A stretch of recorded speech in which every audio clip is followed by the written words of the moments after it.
तो कैसे हैं आप लोग? आ गए हैं हम साइंस एंड टेक्नोलॉजी का नवंबर और दिसंबर का करंट अफेयर्स पूरा का पूरा एक ही वीडियो में सुपड़ा साफ करने वाले हैं। यस, यूपीएससी और स्टेट पीएससी को ध्यान में रख के ये वीडियो बनाया हुआ है आपका। ठीक है, ओनली कॉन्सेप्ट है इसमें कॉन्सेप्ट है ओनली। यदि आपको इसका वन लाइनर भी चाहिए, वन लाइनर क्वेश्चन यदि चाहिए तो नीचे कमेंट कीजिए, इसका आपको वन लाइनर भी हम आपको सेंड करेंगे। ओके, एग्जाम पैटर्न जो भी आ रहा है उसको ध्यान में रख के बनाए हुए हैं क्वेश्चन। डायग्राम फ्लो चार्ट इसमें यूज किया हुआ है। 30 हाई क्वालिटी क्वेश्चन है इसमें। ठीक है, आप देखोगे तो खुद ही आप बोलोगे कि सर वाह मजा आ गया। ठीक है, प्रीलिम्स और मेंस ओरिएंटेड क्वेश्चन है, ये स्टैटिक करंट सब इसमें इंक्लूड है। ठीक है, करते हैं स्टार्ट। तो पहला क्वेश्चन आपकी कंप्यूटर स्क्रीन के ऊपर ये रहा। Question number 1, digital personal data protection rules, DPDP. अच्छा, एक चीज और, कई बच्चे ऐसे हैं जो कि हिंदी मीडियम के हैं, कई ऐसे हैं जो इंग्लिश मीडियम के हैं। इसमें दोनों ही मीडियम कवर किए हुए हैं। ठीक है, जो अपन जो डेली जो बोलने वाली जो टर्म्स हैं वो अपन ने इंग्लिश में यूज की हुई है ना। तो स्टार्टिंग में थोड़ा आपको लगेगा कि थोड़ा अनईजी लगेगा हिंदी मीडियम वालों को, लेकिन आपको ये इंग्लिश में ही आपको टर्म्स यूज करनी है ना। क्योंकि अभी एक दो एग्जाम्स देखे थे, अभी हरियाणा पीएससी का देखा था और राजस्थान पीएससी का देखा था। राजस्थान पीएससी का था, इसमें क्या था कि इंग्लिश में टर्म्स इसमें यूज़ की थी, इसमें मतलब उसको हिंदी में यूज़ नहीं किया था, इंग्लिश में ही उसको टर्म्स को ऐसे ही की ऐसे यूज़ कर लिया था। क्वेश्चन ये नहीं था, कोई दूसरा क्वेश्चन था। ठीक है, तो आपको ये जो टर्म्स हैं जितना हो सके उसको इंग्लिश में ही यूज़ करना है, चाहे हिंदी मीडियम वाले हैं चाहे इंग्लिश मीडियम वाले हैं। क्लियर है? तो digital personal data protection rules DPDP 2025 बहुत ही ज़्यादा अब ये न्यूज़ में था नवंबर में। तो इसके संदर्भ में ये जो कथन है इन पे विचार करने, 3 कथन है और नीचे कौन सा सही है वो आपको बताना है। क्लियर? तो ये जो नियम है digital personal data protection act 2023 को ऑपरेशनलाइज करते हैं। बोलो सही है क्या? ठीक है, नेक्स्ट, ये नियम प्राइवेट कंपनियों पर लागू होते हैं लेकिन सरकार पे लागू नहीं होते हैं, या फिर कॉन्सेंट बेस्ड डेटा प्रोसेसिंग को कानूनी आधार प्रदान करते हैं। क्लियर? मतलब क्या हुआ इसका, यानी कि मेरा पर्सनल डेटा कोई और इसको कमर्शलाइज नहीं करे मेरी परमिशन के बिना। ये वो है digital personal data protection rule.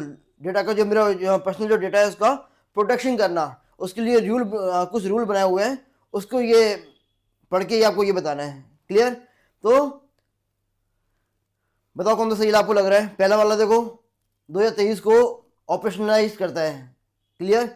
ये नियम प्राइवेट कंपनी पे तो लागू होते हैं लेकिन गवर्नमेंट पे लागू नहीं होते। क्यों भाई, ऐसा क्यों? क्या गवर्नमेंट मेरा पर्सनल डेटा बेच सकती है क्या किसी को?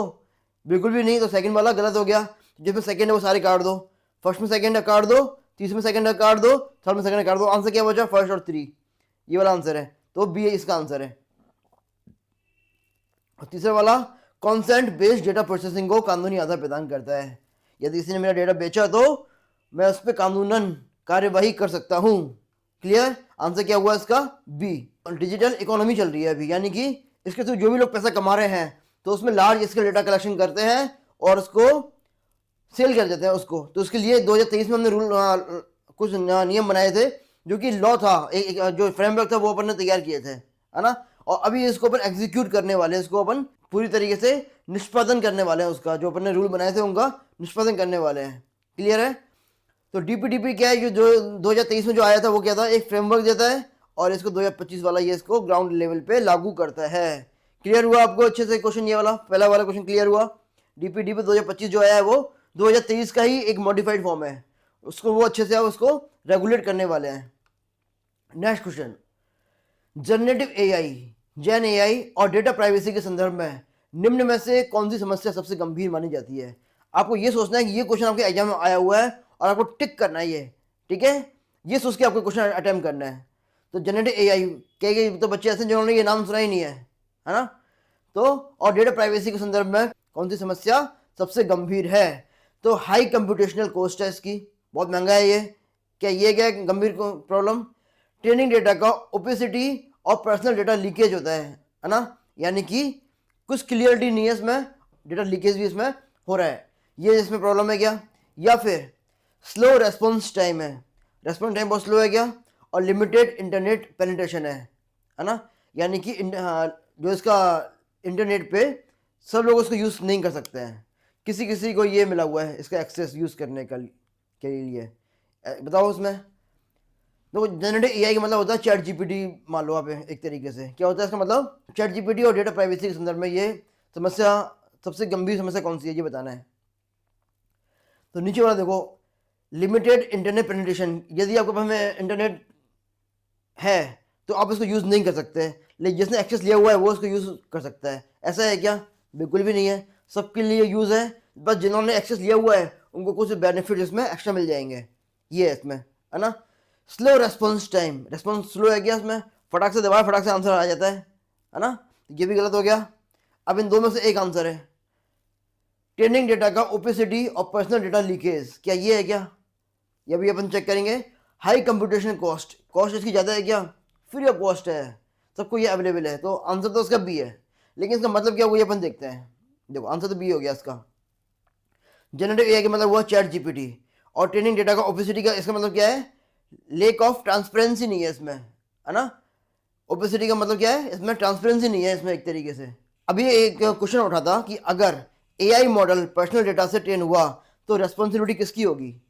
क्या हुआ क्वेश्चन? अभी क्वेश्चन क्या उठा कि अगर एआई मॉडल पर्सनल डेटा से ट्रेन हुआ, है ना, मतलब मान लीजिए कि मैंने कुछ सर्च किया उस पर और इसने जो मुझे इंफॉर्मेशन प्रोवाइड की, है ना, वो किसी की कॉपीराइट का उल्लंघन कर दिया है, किसी व्यक्ति के कॉपीराइट का उल्लंघन कर दिया है। तो क्या हुआ, जिम्मेदारी मेरी हुई या फिर एआई की जिम्मेदारी हुई है, कंपनी की जिम्मेदारी हुई? बताओ। अब कंपनी बोलेगी भैया ये तो उसने सर्च किया है, जो पर्सन है उसने सर्च किया है, जो उसकी जिम्मेदारी है। मैं बोलूँगा भाई मुझे वो डेटा प्रोवाइड आपने कराया ही क्यों, कोई दूसरा मुझे डेटा दे देते, है ना। तो जिम्मेदारी किसकी है? ये कभी क्वेश्चन अभी न्यूज़ में था ये वाला क्वेश्चन, तो उसको ध्यान में रख के ये बनाया हुआ है, और ये इसकी सबसे गंभीर समस्या है। आगे समझ में आ गया अच्छे से क्वेश्चन। नेक्स्ट, AWS आउटरेज और क्लाउड सेंट्रलाइजेशन। डरना नहीं है भाई, जो हिंदी मीडियम वाले हैं उनको टर्म्स देख के डरना नहीं है, मैं पूरा अच्छे से ब्रीफ करूंगा आपको कि ये क्या बोल रहा है। इसके संदर्भ में निम्नलिखित में से कौन सा निष्कर्ष सबसे उपयुक्त है ये बताना है।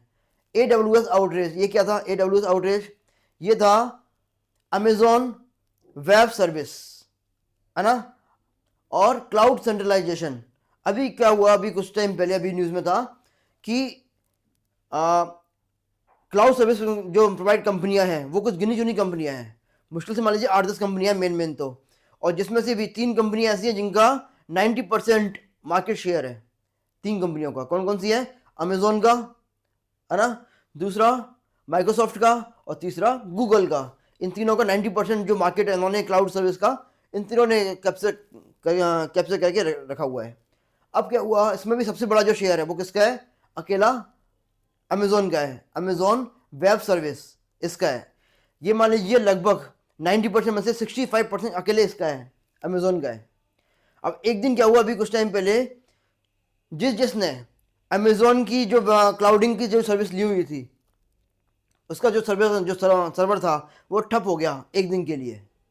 तो सारी फ्लाइट एयर इंडिया वगैरह जिसने लिया हुआ है, सारी फ्लाइटें एकदम ठप पड़ गई, एकदम से सारा काम बंद हो गया, है ना, सारी कंपनियां एकदम बंद हो गई।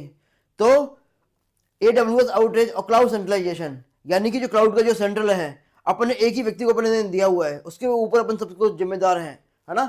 इसके संदर्भ में निम्न में से कौन सा निष्कर्ष सबसे उपयुक्त है? अब ये बताना है आपको कि क्लाउड कंप्यूटिंग अनरिलायबल टेक्नोलॉजी है, उसके ऊपर अपन बिलीव नहीं कर सकते हैं, भरोसा नहीं कर सकते हैं। ऐसा है क्या? देखते हैं next. Centralised cloud model single point of failure पैदा करता है।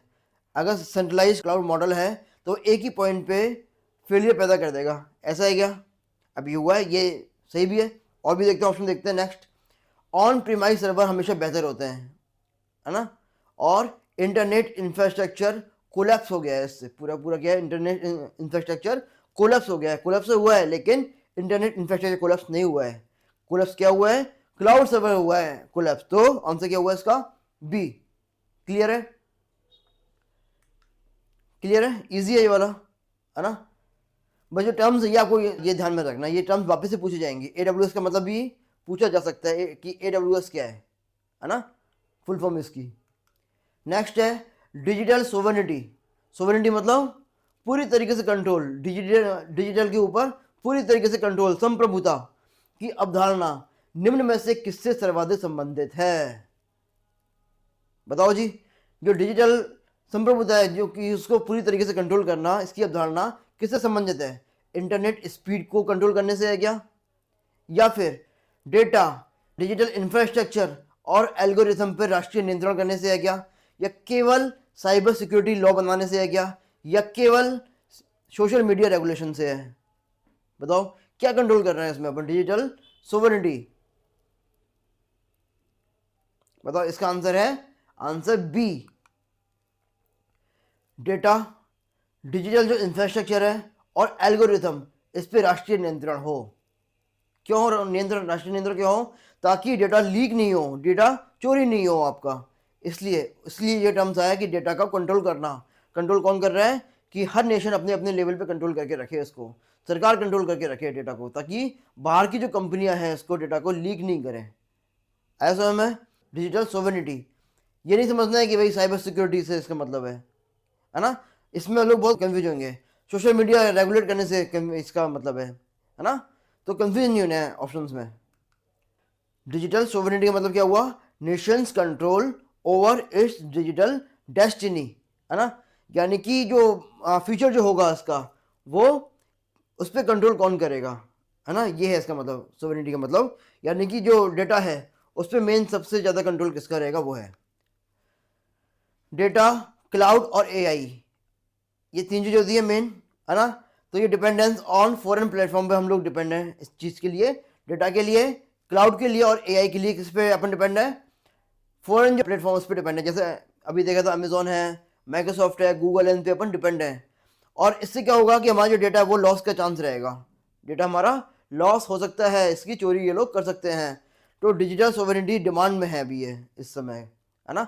जितनी भी गवर्नमेंट्स हैं, हर कंट्री की गवर्नमेंट ये चाहती है कि उनका जो लोगों का डेटा है वो चोरी नहीं हो। क्लियर? नेक्स्ट है क्वेश्चन नंबर 5 आपकी स्क्रीन के ऊपर। नेशनल ब्लॉकचेन फ्रेमवर्क का मुख्य उद्देश्य क्या है? और ये बहुत ही ज़्यादा इंपॉर्टेंट क्वेश्चन है। Clear? National blockchain framework. Blockchain का नाम आपने कहाँ सुना है? बताओ, ब्लॉकचेन का नाम कहाँ सुना है? क्रिप्टो करेंसी में नाम सुना है ब्लॉकचेन का, है ना? इसका फ्रेमवर्क है। और किस पे? National blockchain framework. यानी कि हमारा जो इंडिया है वो कुछ फ्रेमवर्क बना रहा है इस टेक्निक को यूज में रख के। कौन सी टेक्निक? ब्लॉकचेन टेक्निक को यूज में रख के कुछ फ्रेमवर्क तैयार कर रहा है। उस और क्यों तैयार कर रहा है वो आपको बताना है ना? और इस पे लगाओ तारा, इस क्वेश्चन पे लगाओ तारा, क्योंकि ये क्वेश्चन फिर से आएगा दोबारा, है ना? क्योंकि ये क्वेश्चन आएगा दोबारा। दोबारा क्यों? क्योंकि अभी जून में कोई एग्जाम था, जब इस पर बात चल रही थी ना, जब पहली बार जब ये न्यूज़ में आया था, तो अभी भी ये किसी एग्जाम में आया था, और ये क्वेश्चन फिर से तहलका मचाने वाला है एग्जाम्स में। ठीक है? तो नेशनल ब्लॉकचेन फ्रेमवर्क का मुख्य उद्देश्य क्या है? क्योंकि ब्लॉकचेन नाम सुनते ही लोग क्या क्या पढ़ते हैं? क्रिप्टो करेंसी को लीगलाइज करना, है ना? ब्लॉकचेन क्रिप्टो करेंसी, लेकिन इसका आंसर ये नहीं है। नेक्स्ट देखो, गवर्नमेंट डेटा सिस्टम में ट्रस्ट और ट्रांसपेरेंसी को बढ़ावा देना। गवर्नमेंट जो डेटा सिस्टम है उसमें ट्रस्ट को और ट्रांसपेरेंसी को बढ़ावा देना, ये है क्या? देखते हैं अभी। केवल प्राइवेट जो फिनटेक कंपनियां हैं उनको सपोर्ट करने के लिए ये लेके आ रहे हैं। बताओ ऐसा है क्या? या फिर टैक्स चोरी को रोकने के लिए लेके आ रहे हैं? बताओ क्या लग रहा है आपको? सबसे पहले तो समझते हैं ये होता क्या है। तो पहले तो अपन देखते हैं कि ब्लॉकचेन फ्रेमवर्क है क्या चीज़, है ना? ब्लॉकचेन फ्रेमवर्क ये है कि ब्लॉकचेन टेक्नोलॉजी को अपन कई सालों से अपन यूज़ कर रहे हैं, in the form of crypto currency के फॉर्म में यूज़ कर रहे हैं। और सबसे बड़ी चीज़ इतने सालों में ये जो टेक्नोलॉजी है, एक व्यक्ति से लेकर के पूरी की पूरी वर्ल्ड में ये फैली हुई है टेक्नोलॉजी, और आज तक इसमें कभी चोरी नहीं हुई है। बताओ कितनी सेफेस्ट टेक्नोलॉजी है ये क्रिप्टो करेंसी की, है ना? है ना? इसमें क्या होता है इसमें कि जो डेटा है इसको इतना इजीली मैनिपुलेट नहीं कर सकते हैं। मान लीजिए मैंने कोई डेटा ऐड किया, तो इसको कोई दूसरा व्यक्ति चाहे कि उसको थोड़ा चेंज कर दे तो चेंज नहीं कर सकता है वो, जब तक कि कई लोग मिलकर ये नहीं बोले कि भाई इसको चेंज करो चेंज करो चेंज करो, अपने अपने डिफरेंट सर्वर से नहीं बोले, तो भी डिमांड उठेगी। और ये डिमांड कहाँ जाएगी? जिसने वो डेटा डाला है वो उसके ऊपर डिमांड जाएगी, और वो अपना पासवर्ड डाल के उसको चेंज कर सकता है ना? तो इतना ईजी इसमें नहीं है कि भाई कोई भी इसको चेंज कर दे डेटा को। तो ये क्या ब्लॉक चेन है, इसमें जो चेन है वो एक तरीके से आगे जाके ब्लॉक हो जाती है एक तरीके से, ये आपको मानना है, ये समझना है ना? तो उसको अपन कैसे यूज़ कर सकते हैं? तो इंडियन गवर्नमेंट ये बोल रही है कि जब इतनी सेफ है ये, तो उसको क्या अपन अपने जो गवर्नमेंट के जो रिकॉर्ड्स हैं इनको सेफ रखने के लिए यूज़ नहीं कर सकते हैं क्या? मान लीजिए कोई प्रॉपर्टी है ना? प्रॉपर्टी का पूरा जो रिकॉर्ड है कि पूरी कंट्री में किस किस के पास में प्रॉपर्टी है, एक प्रॉपर्टी को किसी और ने सेल तो नहीं कर दिया है ना। यदि वो सेल कर रहा है तो पहले अपन चेक करेंगे कि भाई किसके नाम पे ये रजिस्टर है प्रॉपर्टी, है ना। तो इसमें मैनिपुलेशन का चांस एकदम जीरो हो जाए, एकदम खत्म हो जाए। तो उसके लिए अपन यूज़ करने वाले हैं नेशनल ब्लॉकचेन फ्रेमवर्क को यूज़ करने वाले हैं। और इसको अपन क्यों यूज़ कर रहे हैं? अभी गवर्नमेंट डेटा सिस्टम में ट्रस्ट और ट्रांसपेरेंसी को बढ़ाने के लिए अपन यूज़ कर रहे हैं। आया समझ में? नेक्स्ट क्वेश्चन है क्वांटम कंप्यूटिंग के संदर्भ में निम्न में से क्वांटम कंप्यूटिंग के संदर्भ में निम्न कदमों पर विचार कीजिए। बताओ जी, बहुत ही इंपॉर्टेंट क्वेश्चन है, क्वांटम कंप्यूटिंग का क्वेश्चन है। क्वांटम कंप्यूटर्स क्लासिकल बिट्स के स्थान पर क्यूबिट का यूज़ करते हैं। पढ़ा होगा आपने क्वांटम में और नॉर्मल जो कंप्यूटर है ना, उसमें क्या डिफरेंस है कि ये क्यूबिट का यूज़ करते हैं। सही बात है। नेक्स्ट, क्वांटम सुप्रीमेसी का अर्थ है कि क्वांटम कंप्यूटर हर समस्या में क्लासिकल कंप्यूटर से बेहतर है। बताओ, हर समस्या में क्या है? ये बेहतर है। और इंडिया की नेशनल क्वांटम मिशन का उद्देश्य केवल क्रिप्टोग्राफी तक सीमित है। क्या सही है? में से नेशनल जो क्वांटम जो मिशन है वो कहां तक सीमित है? क्रिप्टोग्राफी तक सीमित है, यानी कि सूचनाओं को स्टोर रखने तक सीमित है ये क्रिप्टोग्राफी। बताओ क्या सही लग रहा है इसमें? इसका आंसर है ए। क्यों ए? बी क्यों नहीं है? सी क्यों नहीं है? ए ही क्यों है? पहली चीज ये तो एकदम क्लियर है कि ये तो क्यूबिट का यूज करते हैं, है ना। अब बी क्यों नहीं है? क्यों नहीं है इसका आंसर? क्योंकि जब भी किसी क्वेश्चन में ऐसा लिखा हो कि हर समस्या में या केवल और केवल ऐसा हो, तो उसका आंसर वो 90% केस में वो नहीं होगा। क्योंकि क्वांटम सुप्रीमेसी का मतलब ये नहीं है कि क्वांटम कंप्यूटर हर चीज में इससे बेहतर हो, क्लासिकल कंप्यूटर से बेहतर हो, जरूरी नहीं है। हो सकता है किसी किसी चीज में क्लासिकल कंप्यूटर बेहतर हो, है ना। लाइक उसका साइज बहुत छोटा होता है, क्वांटम कंप्यूटर का साइज बहुत बड़ा होता है, इसकी कॉस्ट थोड़ी कम है, इसकी बहुत ज़्यादा है इसकी कॉस्ट। तो जरूरी नहीं है कि हर चीज़ में ये बेहतर है ना। तो ये तो गलत हो गया। और थर्ड है कि नेशनल क्वांटम मिशन का उद्देश्य केवल और केवल क्रिप्टोग्राफी तक सीमित है। जब भी यूज में जब भी वर्ड आ जाए केवल, तो वो 90% केस में वो आंसर नहीं होता है। क्लियर है? क्योंकि ये इसका यूज हम कई चीज़ में अपन कर सकते हैं। इसका यूज क्वांटम जो है मिशन का यूज कई चीज़ में अपन कर सकते हैं, मौसम में, तकनीक में, गाड़ियों में, टेक्नोलॉजी में, किसी भी चीज़ में अपन इसका यूज़ कर सकते हैं। तो इसका आंसर क्या हुआ? केवल और केवल ए। क्लियर? नेक्स्ट क्वेश्चन है सेमीकंडक्टर मैन्युफैक्चरिंग इकोसिस्टम के संदर्भ में निम्नलिखित को सही क्रम में व्यवस्थित करना है। क्लियर है? सेमीकंडक्टर मैन्युफैक्चरिंग इकोसिस्टम है ना। यानी हमें क्या करना है? सेमीकंडक्टर चिप बनानी है हमें। ये मान के चलिए आप, सेमीकंडक्टर चिप का डिज़ाइन तैयार करना है अपने को, है ना, और उसको मार्केट में सेल करना है। तो उसके कुछ स्टेप्स हैं। तो कौन सा पहले आएगा, कौन सा बाद में आएगा, इसको आपको अरेंज करना है। पहला है चिप डिज़ाइन करना, दूसरा फैब्रिकेशन करना, यानी इसको फैब बोलते हैं, फैब आगे भी आएगा ये वर्ड, है ना। तीसरा है असेंबली करना, टेस्टिंग करना और पैकेजिंग करना, ATMP। और ATMP असेंबली, टेस्टिंग, मैनेजिंग और पैकेजिंग, ये है इसका मतलब। और end user device, end user device. बताओ कौन सा लग रहा है आपको? सबसे पहले क्या आएगा? चिप डिज़ाइन करना। सबसे पहले डिज़ाइन करेंगे तो ए फर्स्ट वाला सही है, सबसे पहले फर्स्ट नंबर आएगा। तो फर्स्ट किसमें? ए में और सी में। दो गलत हो गए, ए और सी बचा। इसके बाद में क्या करना है? And user service, fourth number last में आएगा। तो फोर्थ दोनों में लास्ट है। अब डिपेंड कौन सा कर रहा है? इसके बेस पे डिपेंड कर रहा है, 2 और 3 के बेसिस पे। अब बताओ कौन सा है? फैब्रिकेशन क्या होता है? पता है फैब्रिकेशन क्या होता है? यदि फैब्रिकेशन का मतलब पता है तब आप इसको यूज़ कर सकते हैं, इसको सही कर सकते हैं। वैसे भी देखो, टेस्ट करना और पैकेजिंग करना, है ना, बनने के बाद ही अपन टेस्ट करेंगे, तो 3 नंबर बाद में आएगा, ये पहले आएगा इससे, है ना। वैसे तो पता चल गया होगा आपको, 1 2 3 4 इसका आंसर क्या है? इसका फर्स्ट नंबर का इसका आंसर है। फैब्रिकेशन का मतलब होता है सिलिकॉन ऐड करना, यानी चिप आपने डिज़ाइन कर दी और चिप किसी बनती है? सिलिकॉन की बनती है। इसमें अपन सिलिकॉन में ऐड करेंगे। सिलिकॉन ऐड करने को क्या बोलते हैं? फैब्रिकेशन बोलते हैं। ऐसा में पहले चिप डिज़ाइन करी, फिर अपन ने क्या किया? इसका सिलिकॉन ऐड किया, इसके बाद में इसमें असेंबल करेंगे, टेस्ट करेंगे, पैकेजिंग करेंगे, पूरा पैकेज में किया उसको, और फिर इसको मार्केट में सेल कर देंगे। ये अपन ने बना दिया सेमीकंडक्टर डिवाइस। ठीक है, इजी है क्वेश्चन, बहुत इजी है। नेक्स्ट,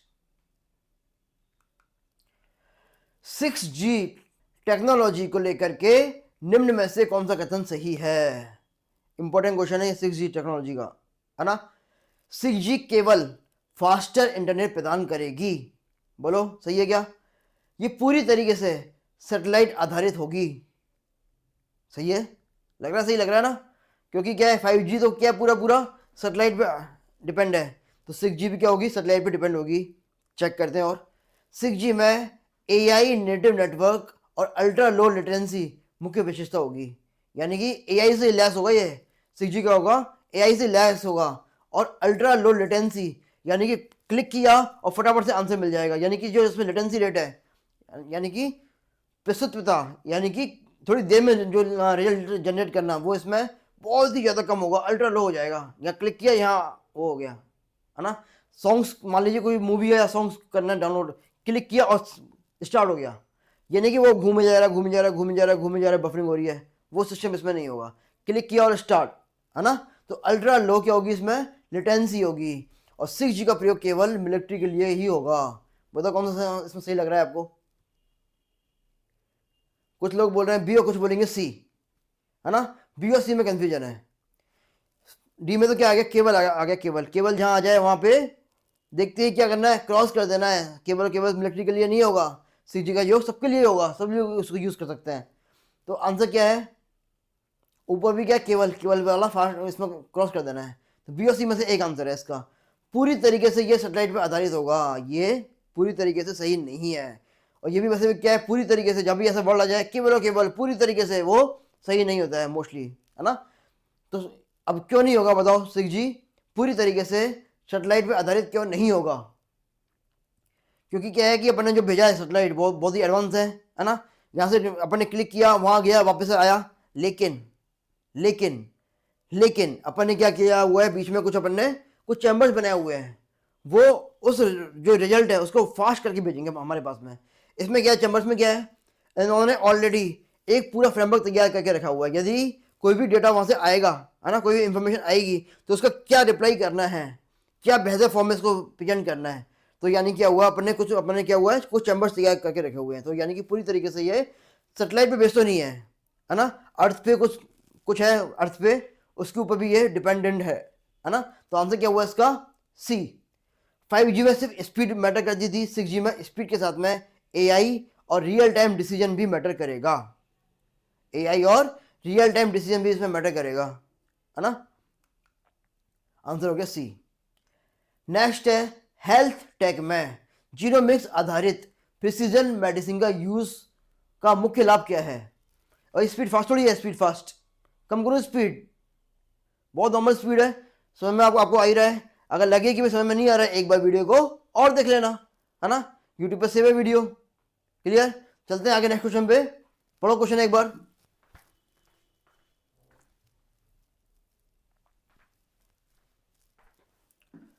क्वेश्चन है, हेल्थ टेक में जीनोमिक्स आधारित प्रिसीजन मेडिसिन का यूज क्या है ना। जीनोमिक्स मतलब कुछ जीन्स पे कुछ मेडिसिन अपन डिजाइन कर रहे हैं जीन्स के बेसिस पे, यानी कि क्या होगा, हर व्यक्ति का जीनोम सीक्वेंस क्या होता है, डिफरेंट डिफरेंट होता है ना। क्वेश्चन पढ़ने के बाद पता क्या चल रहा है कि हर व्यक्ति का जीनोम डिफरेंट डिफरेंट होता है, और डिफरेंट डिफरेंट की वजह से मेडिसिन भी क्या होगी, डिफरेंट डिफरेंट बनेगी। यानी हर व्यक्ति के लिए एकदम स्पेसिफिक मेडिसिन बनेगी, जीनोम आधारित जो होगा मेडिसिन। इसका मेन लाभ क्या होगा, अब देखो, सभी रोगों का एक ही इलाज हो जाएगा, नहीं भाई, ये तो नॉर्मल मेडिसिन होता है। Disease specific, patient specific treatment होगा, बिल्कुल यही लग रहा है। केवल इंश्योरेंस कॉस्ट को कम करेगा, या केवल लाइफ स्टाइल डिजीज पे ये लागू होगा। केवल केवल आ गया तो कार्ड तो देखते ही, है ना। आंसर क्या होगा इसका, बी। नॉर्मल जो मेडिसिन है, अभी जो अपन यूज कर रहे हैं ट्रेडिशनल मेडिसिन में, वन साइज फिट ऑल, यानी एक ही गोली बुखार के लिए, दर्द के लिए दे दो भाई, बुखार इसको भी है, इसको भी, इसको भी है, कोई भी बुखार हो, गोली खाओ ठीक हो जाओ, है ना। और लिमिटेड इफेक्टिवनेस है इसकी, इफेक्टिवनेस भी क्या है इसकी, लिमिटेड है ना। लेकिन जीनोमिक बेस्ड जो मेडिसिन, इसमें क्या होगा, इंडिविजुअल डीएनए प्रोफाइल इसमें होगी, इंडिविजुअल डीएनए प्रोफाइल होगी, और टारगेटेड थेरेपी इसमें हम बना सकते हैं। क्लियर है, इजी है, बहुत इजी है एकदम, ठीक है। तो आंसर क्या हुआ इसका, बी।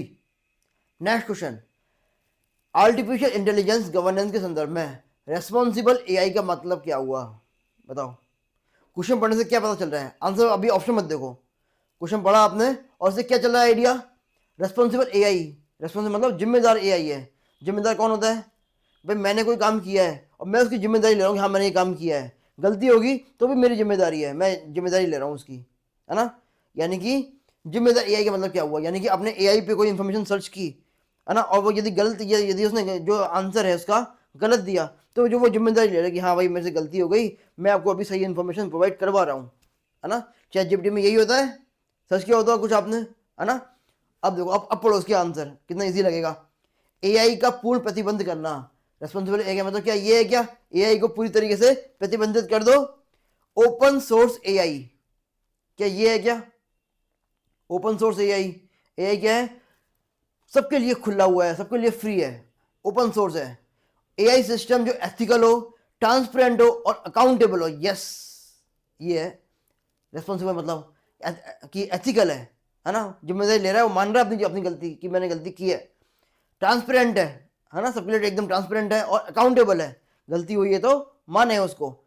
या केवल गवर्नमेंट कंट्रोल एआई हो, केवल आ गया तो वैसे ही काट दो उसको, गवर्नमेंट कंट्रोल तो एआई हो ऐसा पॉसिबल नहीं है, सबके लिए होगा। तो आंसर क्या हुआ इसका, सी, इजी है।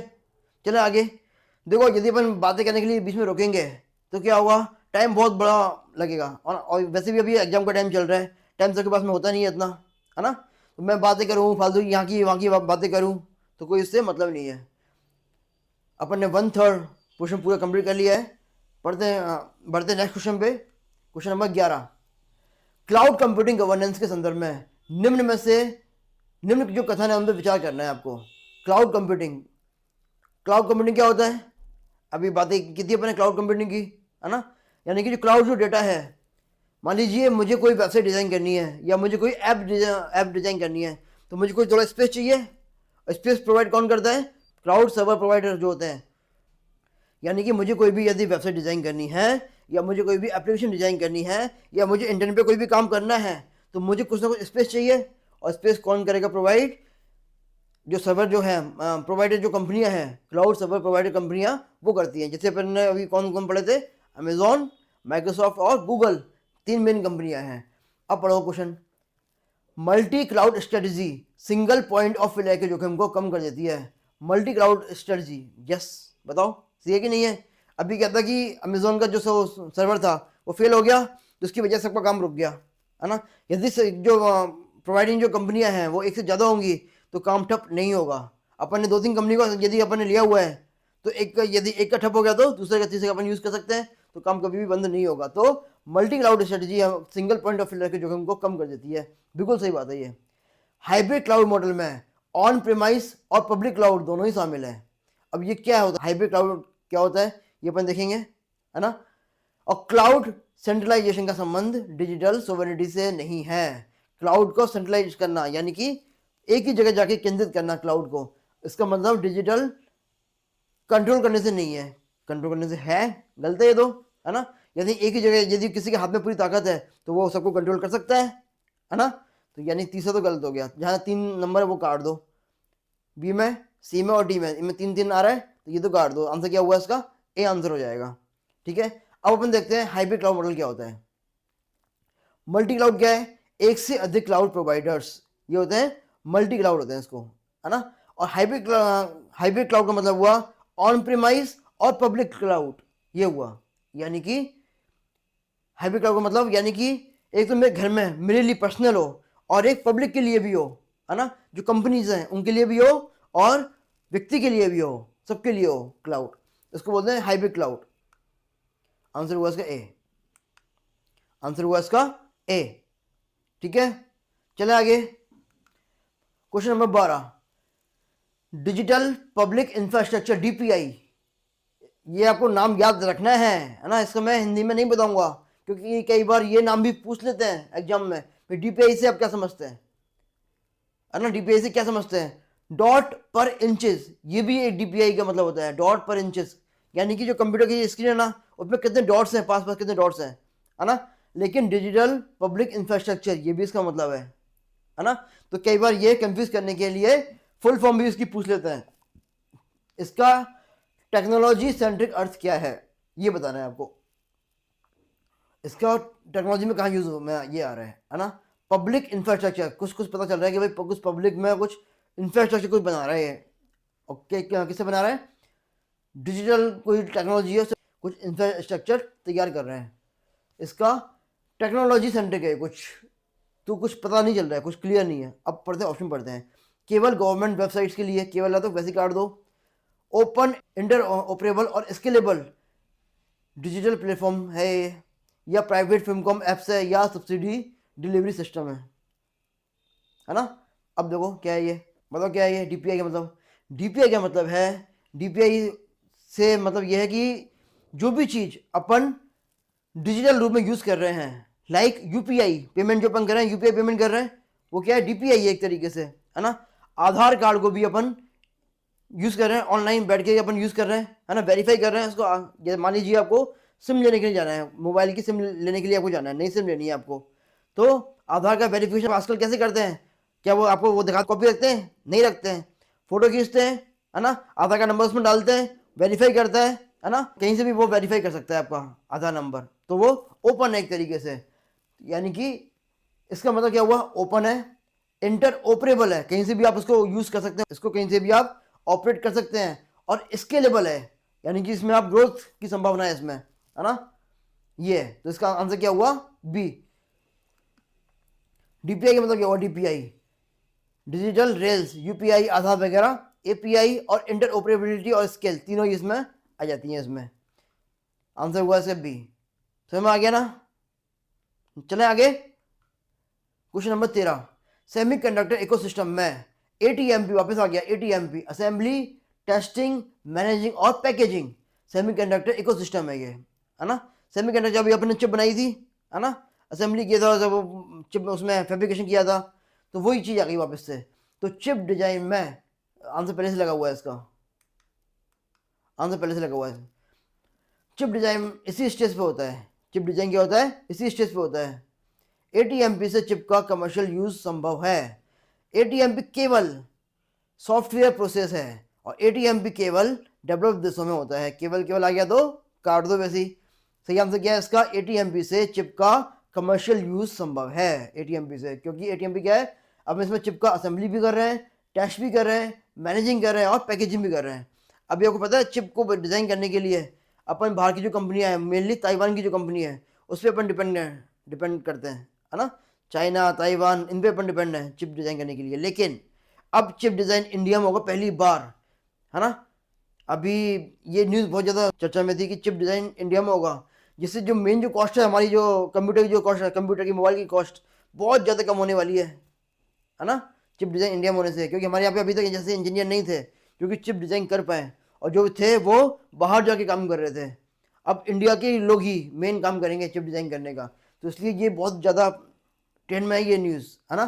तो इससे अपन चिप का कमर्शियल यूज कर पाएंगे, है ना। बाहर के जो लोग हैं उनसे खरीदने के बजाय हम इसको यहाँ से बना के बाहर बेच सकते हैं अब इसको। इंडिया ने फैब और एएमपी दोनों पे अभी पॉलिसी पुश दिया है ना, बहुत ज़्यादा फंड इसमें इंडिया दे रहा है, और एटीएमपी को क्विक विन स्ट्रेटजी माना गया है, ठीक है। नेशनल ब्लॉकचेन फ्रेमवर्क के संदर्भ में कौन सा उपयोग सबसे उपयुक्त है। वापस से आ गया ब्लॉकचेन, ब्लॉकचेन का नाम सुनते क्या करना है, नहीं करना है ना, क्रिप्टो करेंसी नहीं करना है। अब पहले था ये टाइम जब ब्लॉकचेन का नाम आते ही क्रिप्टो करेंसी अपन करते थे, अब नहीं करना है। तो नेशनल ब्लॉकचेन फ्रेमवर्क के संदर्भ में कौन सा सबसे उपयुक्त है कि सोशल मीडिया को अपन रेगुलेट कर सकते हैं, या लैंड के रिकॉर्ड और पब्लिक रजिस्ट्रीज अपन रिकॉर्ड उसमें स्टोर कर सकते हैं, या वीडियो स्ट्रीमिंग प्लेटफॉर्म है ये, या ऑनलाइन गेमिंग प्लेटफॉर्म है ये। बताओ क्या कर सकते हैं इसमें। पिछले क्वेश्चनों में इसको अपने एक्सप्लेन किया है कि लैंड के रिकॉर्ड और पब्लिक जो रजिस्ट्रीज हैं उसमें घपला नहीं हो, एक ही प्रॉपर्टी को तीन तीन लोगों को कोई सेल नहीं कर पाए, इसलिए अपन क्या यूज़ करेंगे, ब्लॉकचेन फ्रेमवर्क का यूज़ करने वाले हैं, है ना। ब्लॉकचेन का मतलब है इम्यूटेबल और वेरीफिएबल रिकॉर्ड्स रखना, यानी कि ये जो इम्यूटेबल मतलब चेंज नहीं हो, और वेरीफिएबल हो यानी कि वेरीफाई करके सारी की सारी इसमें रिकॉर्ड हो उसमें। इसलिए अपन क्या यूज़ करेंगे, इसका ब्लॉकचेन का यूज़ करेंगे। न्यूज़ में क्यों है, गवर्नमेंट ने नेशनल ब्लॉकचेन फ्रेमवर्क को गवर्नेंस यूज केसेस के लिए प्रमोट किया है, और ट्रस्ट डेफिसिट वाले सेक्टर जैसे कि लैंड हो गया, सर्टिफिकेट्स हो गए, उन पे इसको फोकस किया जाएगा, जहाँ पे ट्रस्ट खत्म होता है लोगों का कि भाई पता नहीं यार प्रॉपर्टी में ले तो रहा हूँ, पता नहीं ऐसा नहीं हो कि कोई घपला तो नहीं है ना। तो ऐसे जो सेक्टर्स हैं उसमें इसको यूज़ किया जाएगा ताकि लोगों का ट्रस्ट बढ़े गवर्नमेंट पे। आंसर है इसका B. Question number 15, 6G technology के संदर्भ में ये जो कथन है इन पर विचार करना है। 6G नेटवर्क को AI नेटिव नेटवर्क के रूप में डिजाइन किया जा रहा है। 6G डेटा ट्रांसमिशन स्पीड बढ़ाने के लिए तक सीमित है। 6G में सेंसिंग, कम्युनिकेशन और कंप्यूटिंग का कन्वर्जेंस प्रस्तावित है। अभी देखो जो हिंदी मीडियम वाले हैं ना, अभी कुछ टाइम पहले तक उनको ये जो टर्म्स हैं कितना टफ लग रहे थे, लेकिन अब हम धीरे धीरे वो से फेमिलियर होते जा रहे हैं, है ना। 6G network AI native network के रूप में डिजाइन किया गया है। सही बात है, 6G में AI भी इंटीग्रेटेड है ना। 6G डेटा ट्रांसमिशन स्पीड बढ़ाने तक सीमित है। नहीं जी, सीमित हो गया कि यहीं तक सीमित है तो ये क्रॉस कर देना है। ऐसी क्वेश्चन के आंसर कभी भी नहीं होते मोस्टली 90% केसेस में। स्पीड को नहीं बढ़ाएगा और भी काफ़ी सारा ये काम करेगा। 6G में सेंसिंग, कम्युनिकेशन और कंप्यूटिंग का कन्वर्जेंस प्रस्तावित है, यानी कि इन सब चीज़ का क्या होगा, इसमें कन्वर्जेंस होगा, है ना। ये इसमें कम्युनिकेशन प्रस्तावित है। कॉन्सेप्ट क्या है तो AI नेटिव नेटवर्क में नेटवर्क खुद डिसीजन ले, और 6G में क्या होगा, कम्युनिकेशन, सेंसिंग और कंप्यूटिंग तीनों इसमें शामिल होंगे। तो इसमें आंसर हो गया बी, फर्स्ट और 3, ये सही है।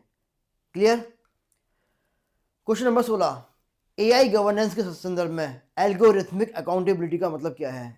एल्गोरिथमिक अकाउंटेबिलिटी, अकाउंटेबिलिटी मतलब जिम्मेदारी लेना। एल्गोरिथम है जो भी उसके अंदर AI के अंदर जो चैट GPT के अंदर जो अपन ने तैयार करके रखी है एल्गोरिथम, जैसे अगर ये पूछे तो इसका ये आंसर करना है ना, उसकी फीलिंग को समझ के आंसर करना है। जो भी अपन ने वो डाली हुई है एल्गोरिथम, उसमें कोई यदि कुछ गलती होती है तो वो उसकी जिम्मेदारी ले।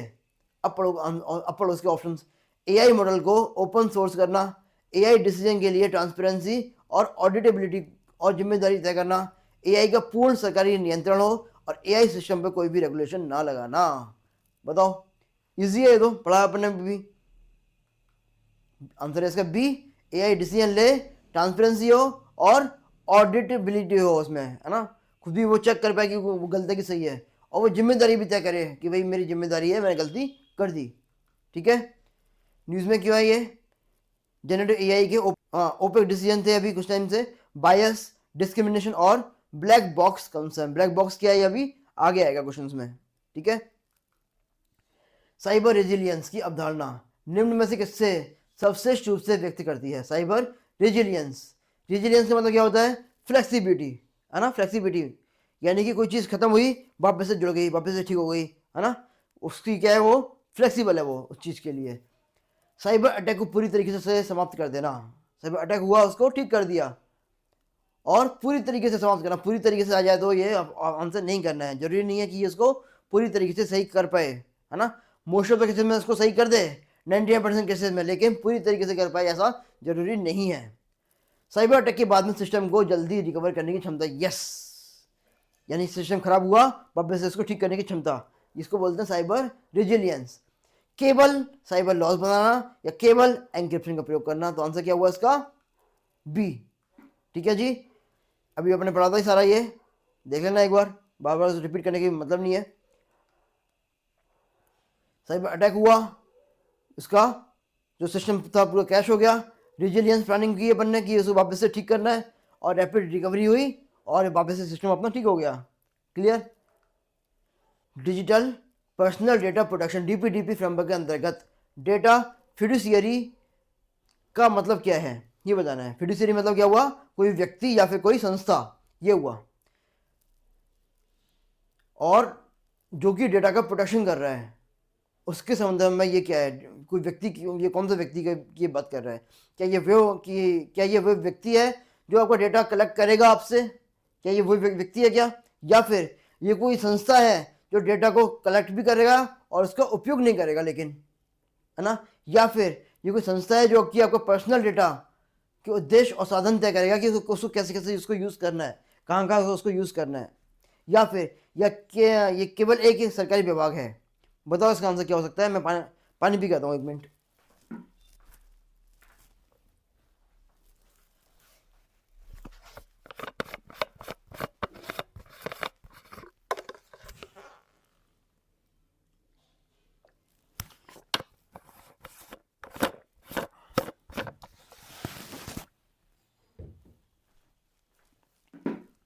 बताओ भाई क्या है इसका आंसर। इसका आंसर है वो संस्था जो व्यक्तिगत डेटा के उद्देश्य और साधन तय करती है। जो व्यक्ति डेटा इकट्ठा करता है उसको क्या बोलते हैं, डेटा प्रिंसिपल बोलते हैं, इसको डेटा फिडुशियरी नहीं बोलते हैं। क्लियर? देखो डेटा प्रिंसिपल क्या है, ए डेटा प्रिंसिपल होगा, इसका मतलब ये इसका आंसर नहीं होगा। वो संस्था जो डेटा कलेक्ट तो करती है लेकिन उसको यूज़ नहीं करती है ना, ये नहीं है। तो इसका आंसर क्या है, वो संस्था जो व्यक्तिगत डेटा के उद्देश्य और साधन को तय करती है, वो इसका आंसर होगा।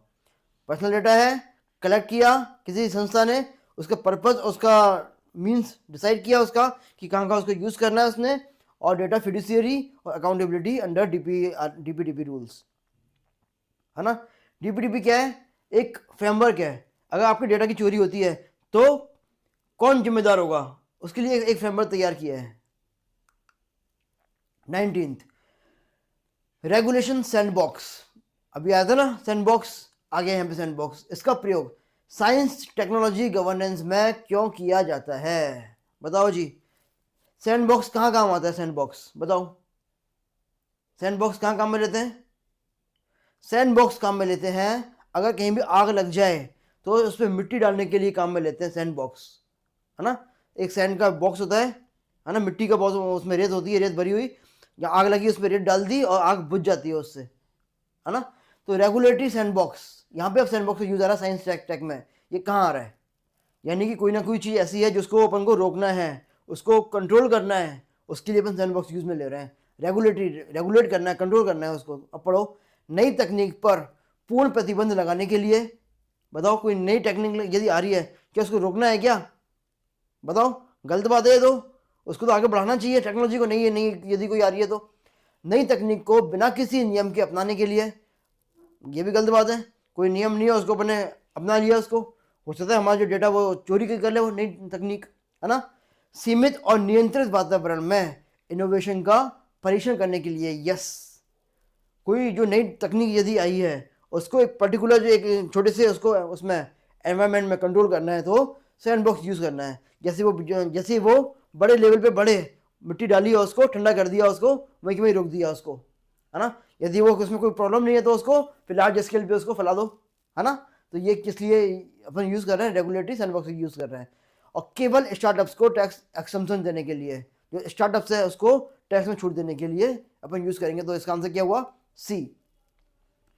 सैंडबॉक्स का मतलब है टेस्ट बिफोर स्केल, यानी बड़े स्केल पे उसको लेके जाने के लिए पहले इसको अपन टेस्ट करेंगे उसको, तो टेस्ट बिफोर स्केल। और new technology sandbox limited users के लिए होती है। मान लीजिए कोई एक नई तकनीक आई तो पहले उसको छोटे लेवल पे एक कॉलोनी तक, जो छोटे से एरिया के जो लोग हैं उनको दिखाएंगे, उसमें फिर रिस्क कितनी है उसमें, है ना, कोई रिस्क तो नहीं है उसमें, वो अपन चेक करेंगे, और फिर यदि नहीं है तो उसको बड़े स्केल पे उसको रेगुलेट करेंगे। इसलिए अपन यूज़ कर रहे हैं रेगुलेटरी सैंडबॉक्स यूज़ कर रहे हैं। क्लियर है अच्छे से, बढ़ाया नेक्स्ट क्वेश्चन पे, क्वेश्चन नंबर 20। ये आपकी स्क्रीन पे, भारतीय अंतरिक्ष के क्षेत्र के संदर्भ में IN space Indian National Space Promotion and Authorization Centre की भूमिका क्या है। इसका नाम रट लेना है, इन स्पेस का नाम बहुत ही ज़्यादा चर्चा में है, इन स्पेस।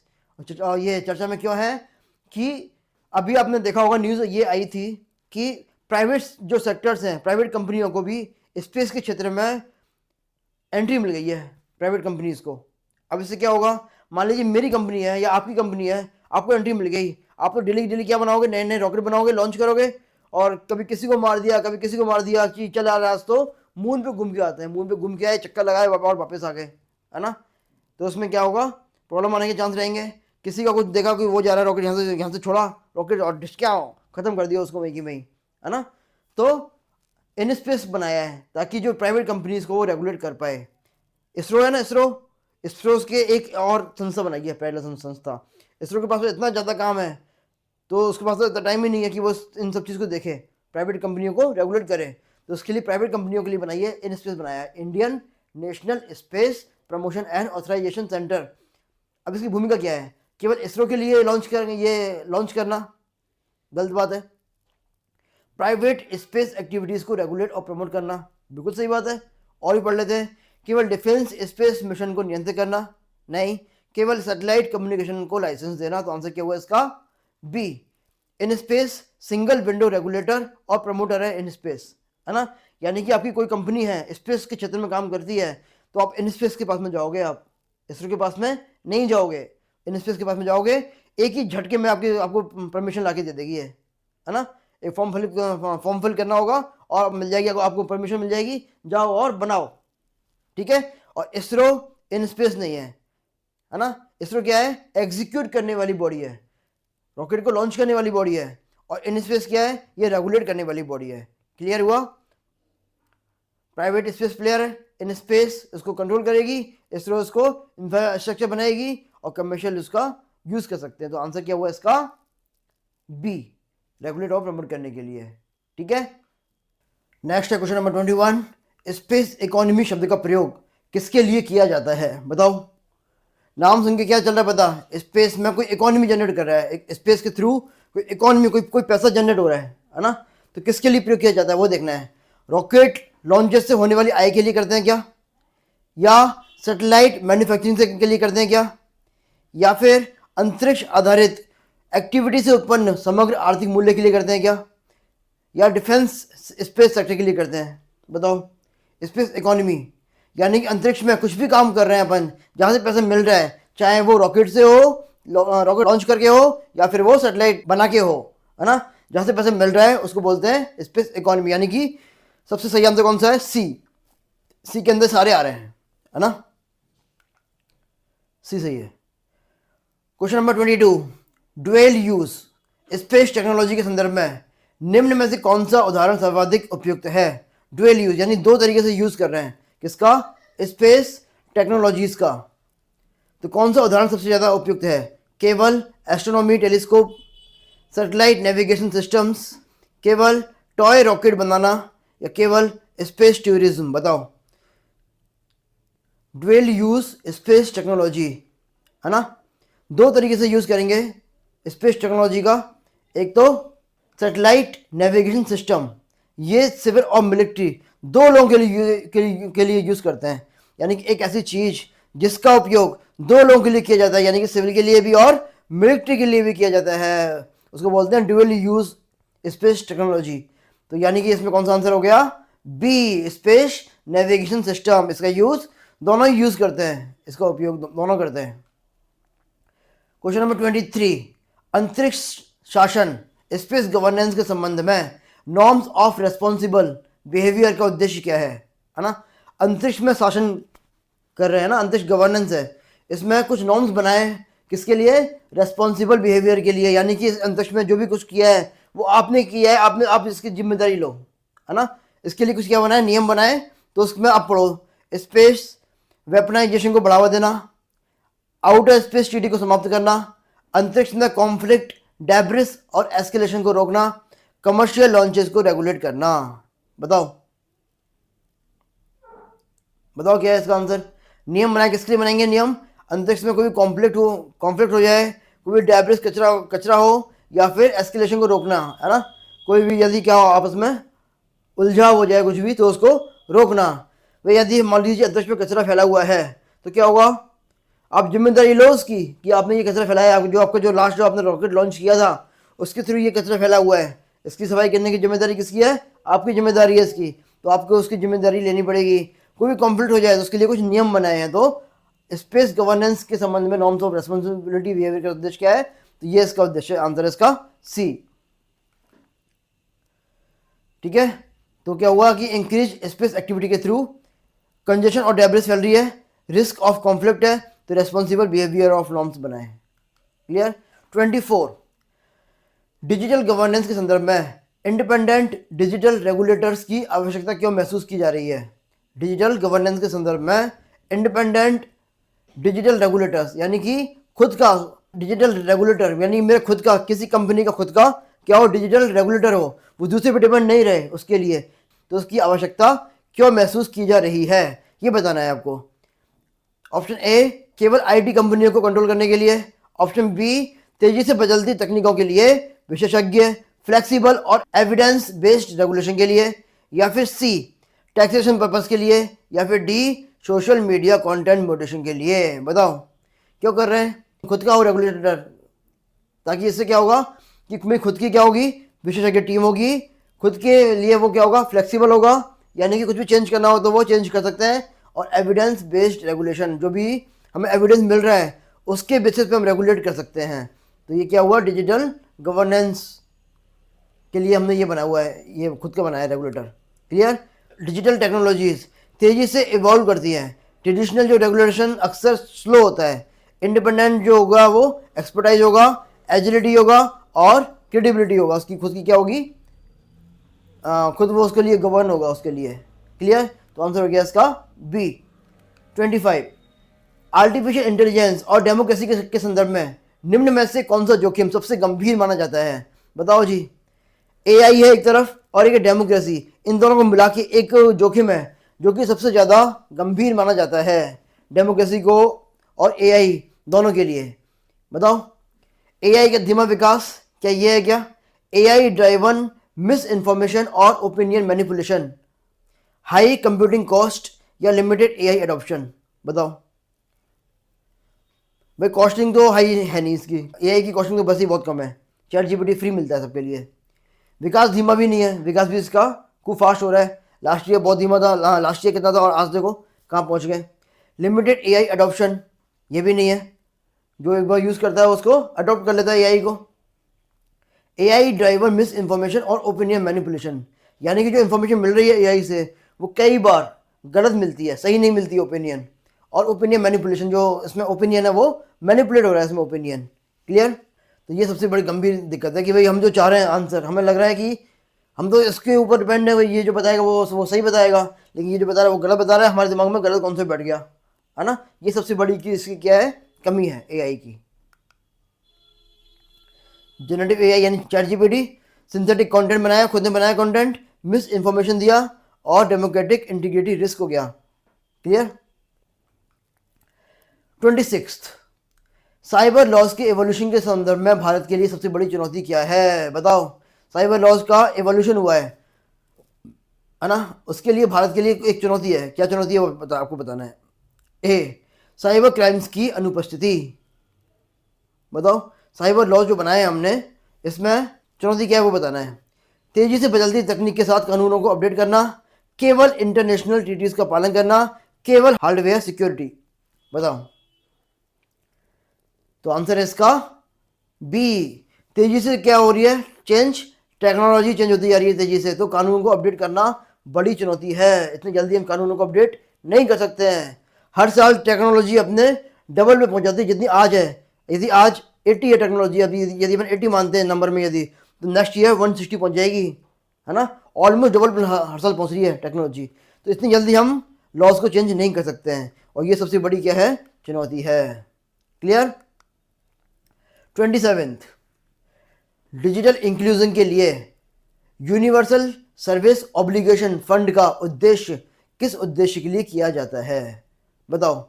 डिजिटल इंक्लूजन का मतलब क्या हुआ, सब लोगों को डिजिटली जोड़ना, है ना। उसके लिए हमने क्या बनाया हुआ है, एक फंड बनाया हुआ है, यूनिवर्सल सर्विस ऑब्लिगेशन, यानी कि गांव गांव तक ये पूरा फंड पहुंच जाए, गांव गांव तक डिजिटल विकास हो, उसके लिए हमने ये फंड बनाया हुआ है ना। अब इसका उद्देश्य क्या है, केबल अर्बन ब्रॉडबैंड एक्सपेंशन, क्या ये है क्या, रूरल और अंडर सर्व क्षेत्रों में डिजिटल कनेक्टिविटी को बढ़ाने के लिए, केवल प्राइवेट टेलीकॉम प्रॉफिट को बढ़ाने के लिए, केवल डिफेंस कम्युनिकेशन के लिए? तो आंसर है इसका बी, रूरल और अंडर सर्व क्षेत्रों में डिजिटल कनेक्टिविटी को बढ़ाने के लिए। यूएसओ यहाँ आ गया, उसका मतलब हो गया लास्ट माइल कनेक्टिविटी सपोर्ट करना, है ना।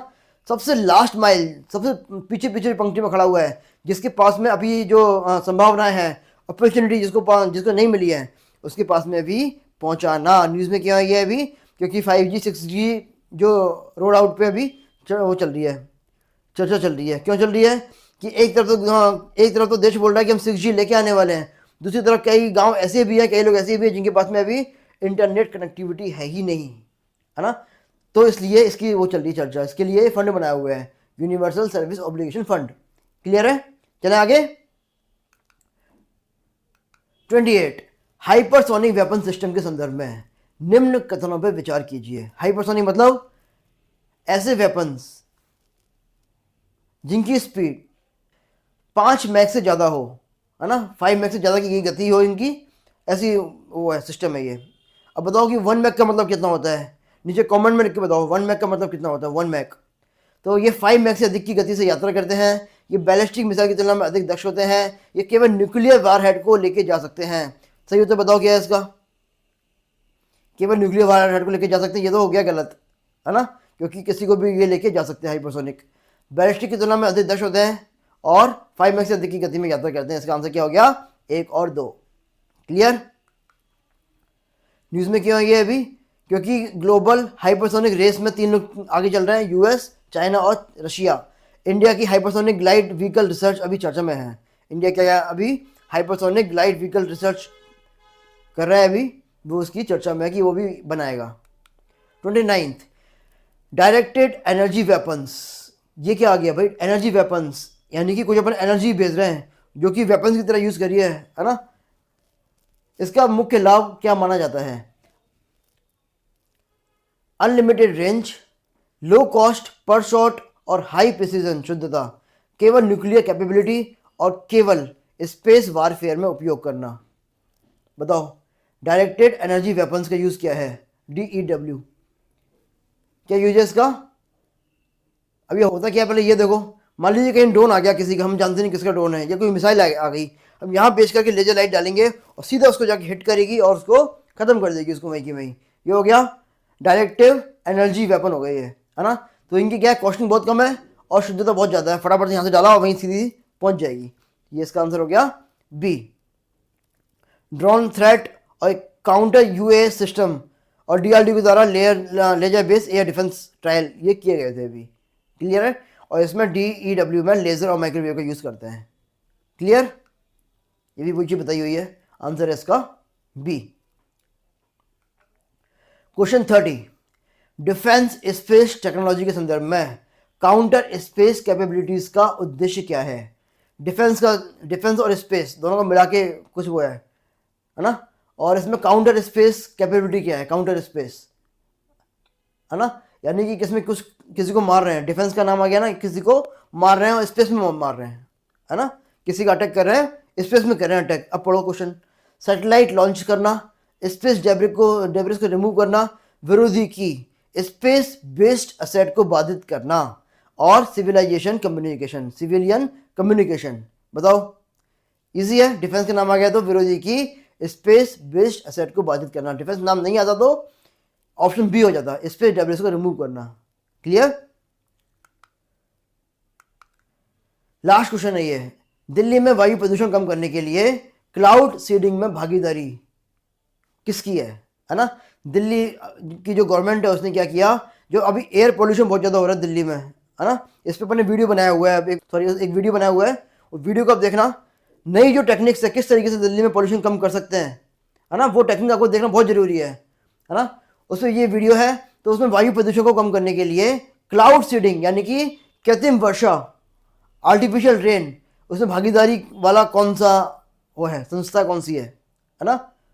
तो IISc बेंगलुरु है क्या, IIT कानपुर, दिल्ली, इंदौर, कौन सा है इनमें से? बताओ। अब देखने से लगता है कि भाई IISc बेंगलुरु होगा शायद, क्योंकि ये टेक्नोलॉजी में बहुत ज़्यादा हाई चल रही है इस टाइम पे। फिर लगता है कि नहीं यार, दिल्ली की बात है तो IIT दिल्ली से करेंगे ना, बाहर वाले से क्यों करेंगे, IIT दिल्ली से करेंगे। फिर लगता है कि नहीं यार, इंदौर भी तो पॉसिबल है, इसका आंसर इंदौर हो सकता है, इसका आंसर इंदौर, क्योंकि इंदौर क्या है, साफ सफाई करने में सबसे आगे चलता है, तो प्रदूषण कम करने में ये वही होगा शायद, इंदौर होगा। लेकिन इसका आंसर क्या है? IIT कानपुर। यस, आंसर है इसका IIT कानपुर। ये आपको याद रखना है, क्योंकि अभी इसने लास्ट 3-4 ईयर्स में कृत्रिम वर्षा में इसने एक छत्र राज कर लिया है इसने। जहाँ भी कृत्रिम वर्षा की बात होती है, इसको IIT कानपुर वाले को बुलाते हैं, है ना, वहाँ इन्होंने काफ़ी ज़्यादा रिसर्च की है। तो ये हुआ आपका आज का सारा करंट अफेयर्स, है ना, साइंस एंड टेक्नोलॉजी का।